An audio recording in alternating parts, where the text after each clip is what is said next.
আসসালামু আলাইকুম, সবাই সতর্ক থাকবেন। এখন বর্তমানে কালকে দেখলাম একজনের খামারে সাপ ঢুকে তার 4-5টা গরুকে মেরে ফেলছে।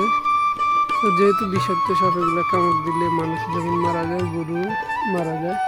তো যাই হোক, সবাই একটু বিশেষ করে খামারের দিকে নজর রাখবেন, সতর্ক থাকবেন, গরুর প্রতি খেয়াল রাখবেন। আর আমরা তো আলহামদুলিল্লাহ মাঠে গরু পালন করি। তো সেই দিন একটা ঘটনা দেখি, ঘরের ভিতরে একটা ধোঁয়া আসে। তো দেখ, ওগুলা পানি বা বৃষ্টির সাথে আসছে। তো পরে যাকে আমি মেরে ফেললাম আলহামদুলিল্লাহ। তো আসলে যখন গতবার 3য় এত বন্যা হয়েছে, তবুও খামারে কোনো সাপটাপ ঢুকে না আলহামদুলিল্লাহ। কারণ হচ্ছে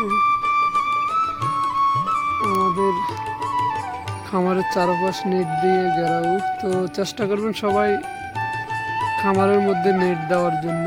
তো নেট দিলে মোটামুটি আপনার সাপ বা বিভিন্ন পোকামাকড়, গুল বেজি, এগুলো ঢুকতে পারবে না।